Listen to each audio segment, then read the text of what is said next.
Et ça semble clairement l'amuser d'éluder cette question de sa candidature. Alors il joue beaucoup sur l'ambiguïté, même si clairement la question c'est surtout quand il l'annoncera, l'envie d'avoir envie. Voilà sa réponse en chanson avant de nous le dire plus explicitement.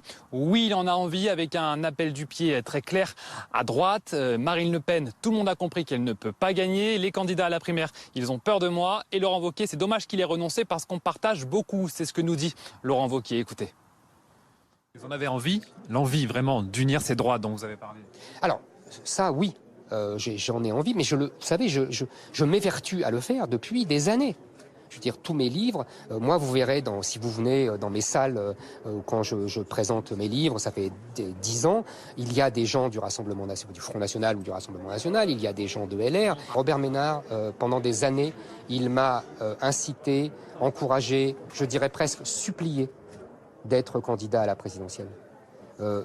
Il me disait que j'étais le meilleur, le seul, que j'étais celui qui pouvait tenir le flambeau. Marine Le Pen, elle a un socle très, très solide, mais vous avez vu, elle a déjà perdu 5 points dans les sondages. Elle était à 26, elle n'est plus qu'à 21. Je pense que l'échec au régional a été un très mauvais coup pour elle. Et tout le monde a compris au RN qu'elle ne gagnerait jamais. Voilà, c'est tout, c'est clair.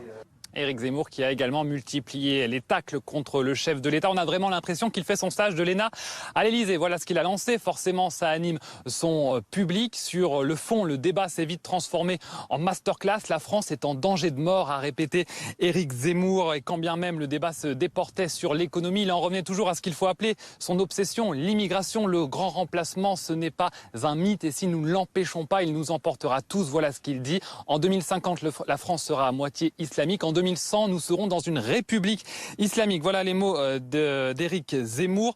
Le développement aussi de son livre auto-édité qui sortira le 16 septembre. La France n'a pas dit son dernier mot. Précommande déjà en tête, notamment sur Amazon. L'auteur s'en félicite, tout comme les sondages qu'il regarde minutieusement. Il s'en félicite. Il est crédité de 7% dans le dernier sondage à droite.